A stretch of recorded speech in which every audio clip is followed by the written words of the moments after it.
น้องก็สิค้นคลองรถค้นคลองค้นเครื่องก็ว่าแมนเนาะนี่ก็ขึ้นเครื่องร่างใหม่บ่ฮู้ว่าอยู่ไทยกับอยู่ลาวคือกันหรือบ่เนาะเอาคลองเนาะแล้วก็ยางอ้อมเพื่อนเนาะพี่น้องกระบวนยางก่อนพี่น้องไปพี่น้องนำไปเบิ่งปกติแล้วเขายางจักรอบบ่สัญญาณปกติ3เนาะลำด้วยเด้อลำด้วยกับคุณลำด้วยพาผู้ที่นอนแล้วก็หมุงมอนอีสั่งต่างๆเนาะนี่เขาหลักครับมาเบิกไปตรงเลย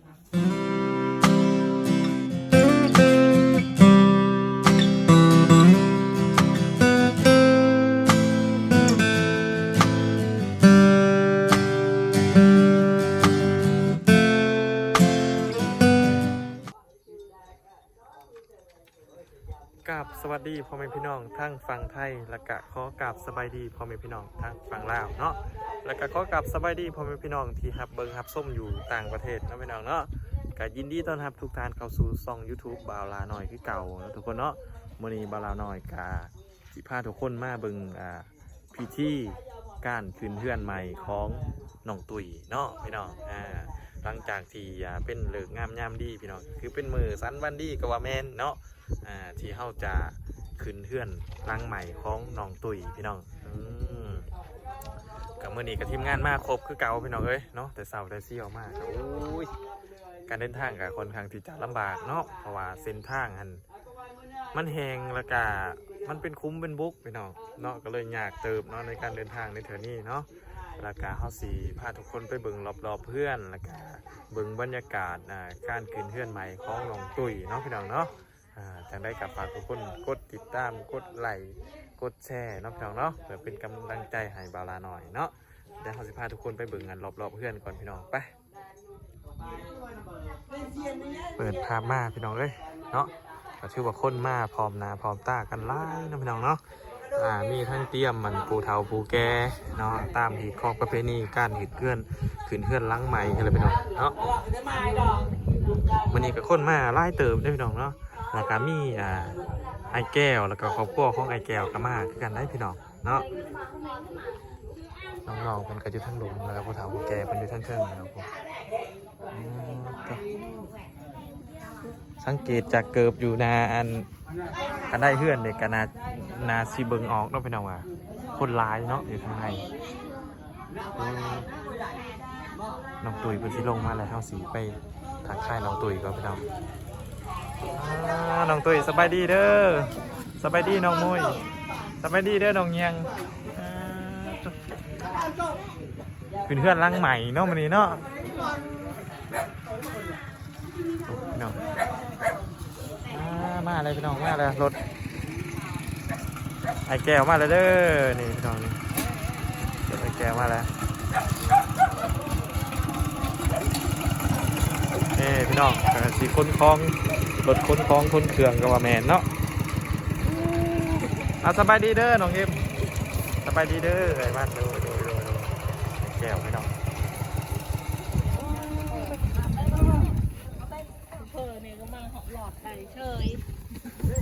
อุปกรณ์เพิ่นพี่น้องเอ้ย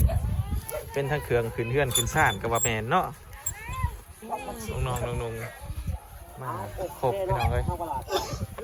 เดินทางมาหอดพี่น้องก็จะได้ทำการค้นคล้องขึ้นนะพี่น้องเนาะ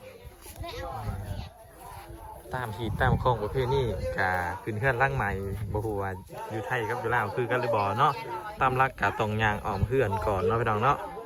ย่างอ้อมเฮือนก่อนแล้วก็จังได้ขึ้นเนาะย่างอ้อมเฮือนแล้วก็สิมีผู้เฒ่าผู้แก่เพิ่นเฮ็ดถามเนาะว่าจังได้กะตามนั้นแหละพี่น้องเนาะเฮากับว่าบ่เป็นเฮาสิให้ภาพเราเหตุการณ์ให้ฟังเนาะพี่น้องอยู่เทิงพี่น้องคือคืนพี่น้องคือคืนงานวันทำพิธีบ่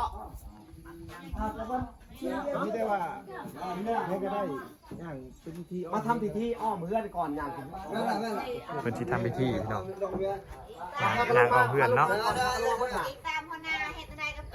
พากันลงมาเพื่อนเลย เพิ่นลงมาเมื่อไหร่พี่น้อง สบายดีสบายดี สบายดีเด้อเมื่อสุขทุกคน เพื่อสันวันดีเนาะ วันดีแล้วมุนขึ้นเลย อันนั้นแป๊บเข่าคล้องอะดิไปถือผมแพ็คโป๊กอะดิ ปะน้อง อันนั้นผมแพ็คโป๊กเล็กน้อยอยู่เพื่อนเพื่อนผมก็เอามาให้เบิดเลยถือเลย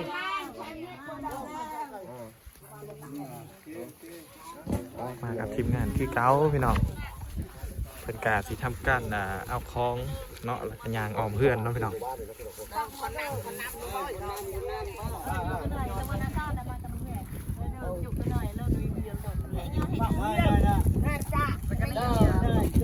จอมกันจอมเดิมไปเดินกันจอมเดิมกันจอมไปจอมเดิมไปโอ้ยกันจอมโอ้ยได้จะพาดอกไปอันนั้นจอมจอมนะเล่นขอดอยนะตะปะขอดอยขอดอยที่อีเพลลำบาก บรรยากาศคักเติบเลยพี่น้องแต่ว่าเฮาฟังบ่ฮู้เรื่องเนาะแต่ว่าบ่แม่นว่าเพิ่นผิดเที่ยงกันพี่น้องเป็น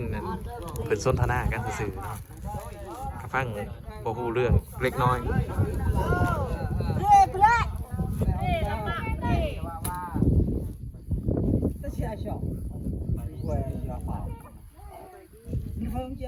มันก็สิได้ยางแล้วได้อพี่น้องวันนี้ก็สิได้ยางแล้ววันนี้นะกระบวนยางก่อนเลยพี่น้องไปพี่น้องนำไปเบิ่ง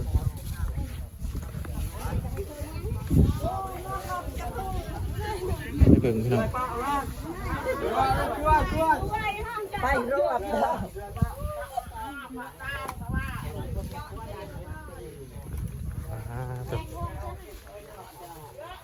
ตามรักกีดข้องประเภทนี้ต้องมีเท่าแก่เนาะบาสัญญาเนาะมีเท่าแก่เวลาสิขึ้นเพื่อนแล้วเพิ่นก็สิได้ถามว่ามาอิหยังเนาะแล้วก็ถามบ่มีบ่ก็ได้คือกันเนาะเ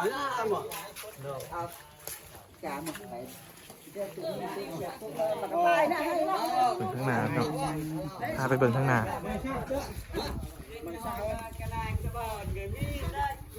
ปกติแล้วเขาอย่างจักหลอบบ่สัญญาปกติ3เนาะ3หลอบ3หลอบเนาะ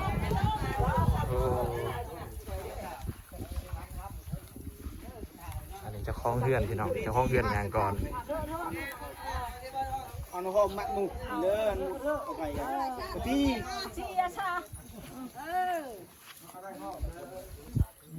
1 หอบผ่านไปพี่น้องปะตี้ฮะปะตี้ต่างบังแบบเขาหมอ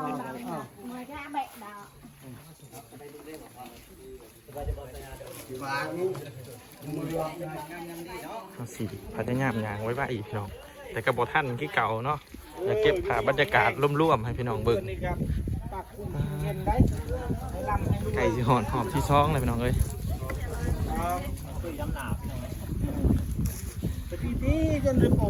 อันนี้คือเจ้าของเฮือนล้างไหมล้างงามเนาะบ่าวพรเนาะจังได้กระทักทายบ่าวพรก็สบายดีเด้อบ่าวพรโดยสบายดีไปย่างต่อเฮ้าหอบที่ท้องเลยเนาะหอบที่ท้องสื่อเครื่องสื่อของเนาะได้สบายเป็นน้ำบอกน้ำหวานหรือว่าเป็นเสือเนาะโอเคมาได้ลุงๆมาไปมาที่บ้าน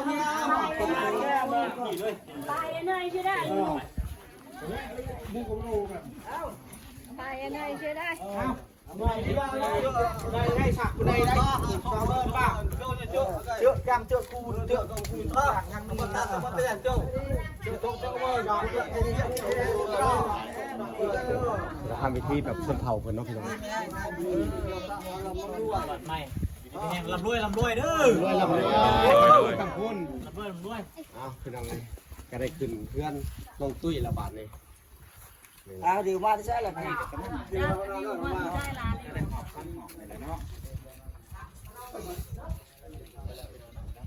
ก็ถือว่าเสร็จสิ้นพี่น้องก็มีตั้งแต่พิธีขึ้นเฮือนอย่างเดียวแบบเนาะเพิ่นก็สิได้ขึ้นไปทั้งเทิง เขาเหยียบได้3แล้วเนาะบัดนี้เนาะ สร้างตะเคียนไว้นะหันเขาเหยียบใจ เด้อ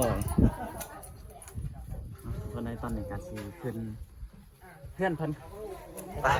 ทีมงานเข้าคืนมานี่ครบทีมงานเลยบาทนี่พี่น้องบ่าวน้อยสบายดีเด้อโดยสบายดีบ่าวน้อยเสียงรายพี่น้องเอ้ยเนาะ พากันเนาะบ่ล่ะ ดู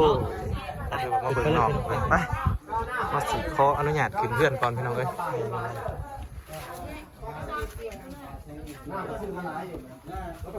ใช่น่ะ ไปเอาเครื่องอ้าวเขาว่าสิขึ้นเทิงเมื่อกี้บ่ขึ้นก่อนไปค้นเครื่องน้ำผึ้งก่อนนะค้นเครื่องก่อนจังสิขึ้น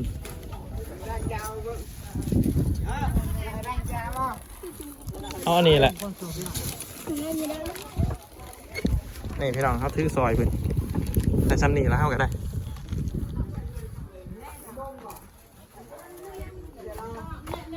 ก็ถือว่าหลายน้องๆคนกับบ้านกับบ่ค่อยใหญ่แล้วก็ซ้ำนี้ก็ถือว่าหลายเนาะพิธีก็บ่มีหลายเลย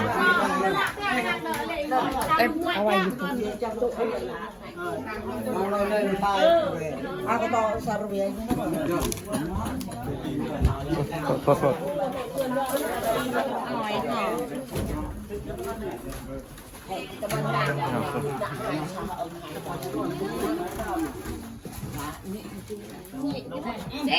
ไอ้วันไอ้แก้วกับมาเมื่อครอบครัวพี่น้องมันนี่หลายคนกาท้ามาเป็นยังคือบทายอันไอ้แก้วแล้วก็ครอบครัวเนาะเข้ากาพยายามสิถ่ายให้เบิ่งเนาะพี่น้องเนาะกับพยายามหาเวลาต่อหาเวลาถ่ายให้พี่น้องเบิ่งพี่น้อง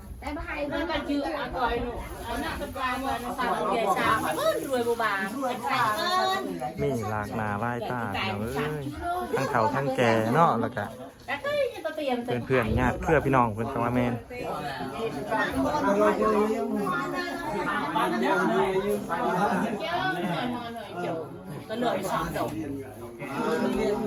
Hà Nội này nó như nó sập rồi vậy thì mai sát ăn nghe bữa lần này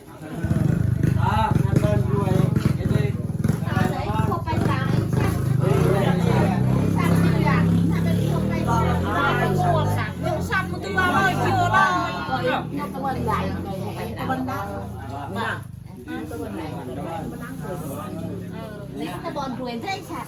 เอ้าโอ้ยอามากับบอกเนาะ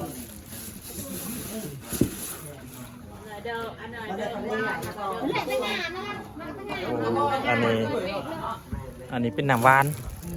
เนาะอันนี้เป็นน้ำหวานครับอันนั้นเป็นน้ำข้าวปุ้นหรือว่าขนมจีนเนาะ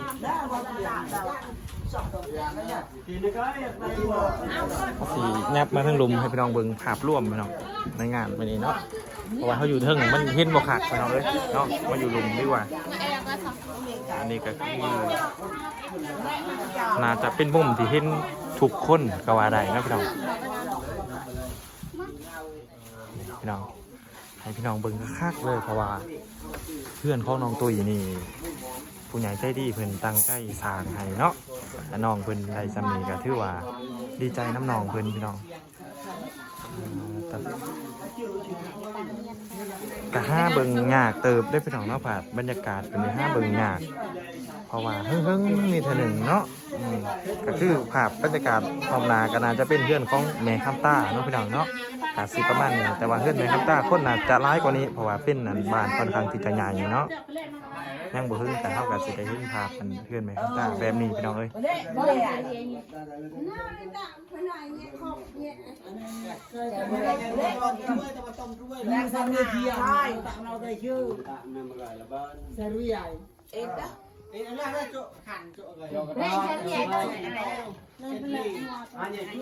ค่ะที่เพิ่นกำลังโอโลมกันพี่น้องเข้ากับสิพาพี่น้องมาหลักเบิ่งเครื่องอยู่ในเฮือนเนาะพี่น้องเนาะมีที่อยู่ที่นอนเนาะพาผู้ที่นอนแล้วก็มุ้งมอนอีกอย่างต่างๆเนาะนี่เขาหลักครับมาเบิ่งพี่น้องเลยเนาะอันนี้คือห้องกลางเนาะเพิ่นจะเขามาเก็บในห้องกลางเลยพี่น้องอันนี้คือห้องกลาง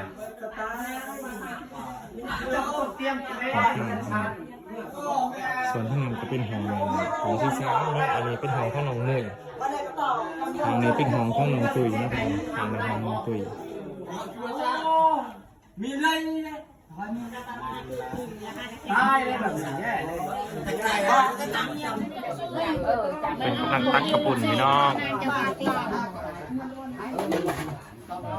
มาที่ผมเรียนได้นะเรียนได้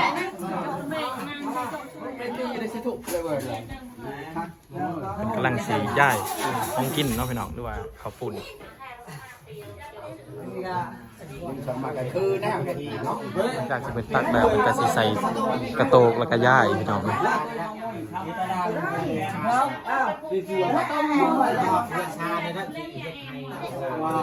จังหน่อยเป็นกระสีผูกคอต่อเค้นตามหีบคองประเพณีเนาะพี่น้องเนาะหลังจากที่ย่ายอันนี้แล้วก็น่าจะผูกแค้นเนาะเขาเห็นที่เขาเพิ่นก็คืออันนั้นเนาะนี่ผ้าห่มนี่จัง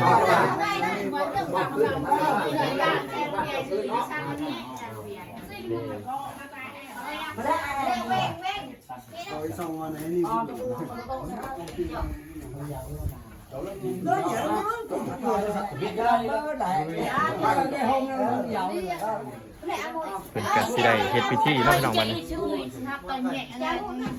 ก่อยเราไปหยอก ได้เฮ็ดพิธีครับ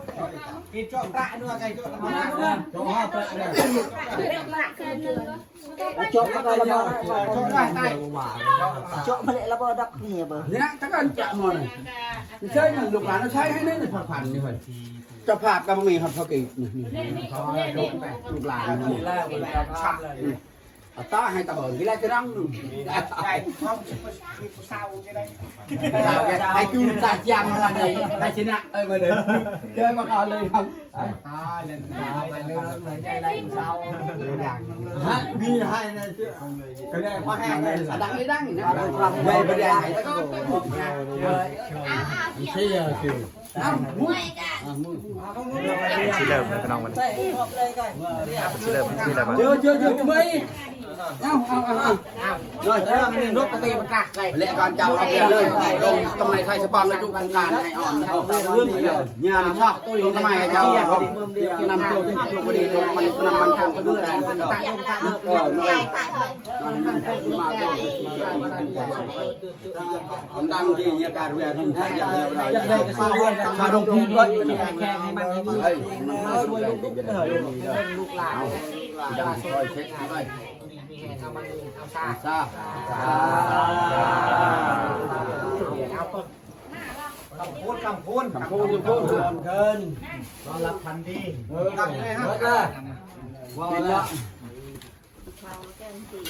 แขนเลยบัตร เป็นกระสิบผูกแคสเนาะบัดนี้เนาะหลังจากเสร็จพิธีกันคือจังหวะพิธีโวยไส้ไฮพอนคาบาแมนเนาะเป็นหีบของประเพณี มาดามแชร์อาชีพมันคือในกระโตก นี่แห้งแต่ในบนคือสันวันนี้เอ้ยสาดงทำไมในกระดกช่วยเรือในทำให้คงแห่งเดือนคงสมชื่นคนในเบิ้ลกะเบิ้ลเย็นเชือกกะเชือกเย็นเบิ้ลระบบตกระเบ้อคอยไปให้ลามความมาเกิดเกิดในตัวมาเกิดในจุดนี้ลังเข้าหน้ามาลังมาไม่มีเงินใช้ แง่แง่ด้วยไม่ฟัง ทำให้วันนี้เยอะ ปักไปแล้วมาด้วยเด้อเจ้าเด้อมีมาหลายอย่างเด้อเฮ้ยเนี่ยนี่เยอะๆสวยมาก รู้สึกดีใจเนาะเบาหน่อยเนาะรู้สึกดีใจน้ำหนองเนาะ แกะถ้ามือเ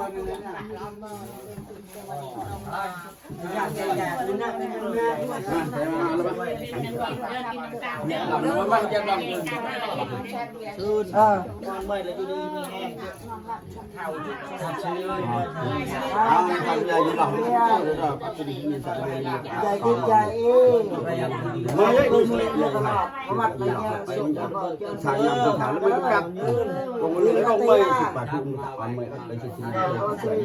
ว่ามันคงจะดีใจ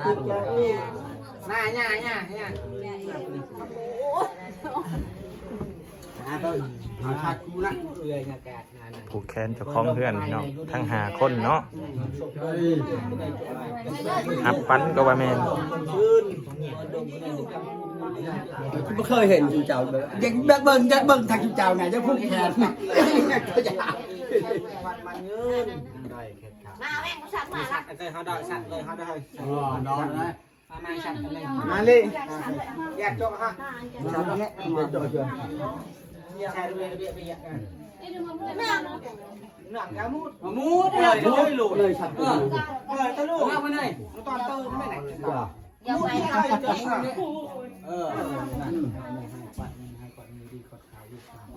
ผู้เรื่องใหญ่เนี่ยเกี่ยงนะตาดงมาไหนแมว ผูกแขนสางพร้อมเนาะพี่น้องเนาะผูกแขนไปพร้อมเพื่อนแล้วแล้วก็ผูกแขนสางพร้อมเนาะ dia pakai selani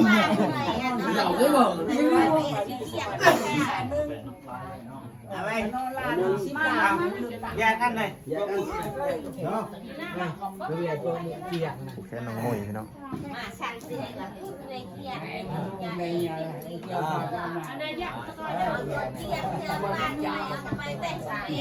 Bapak siap Pak terus มาหัวหน้าดีมากพอตัดแขนกันเอาไรดีเว้ย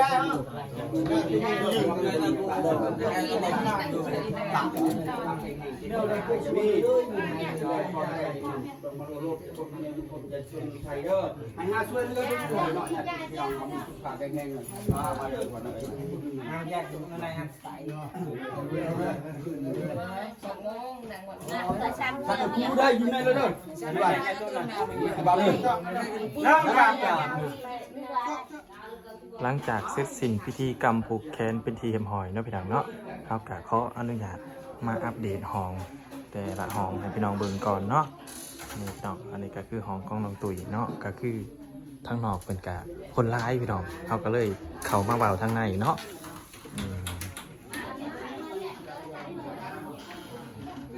เป็นเครื่อง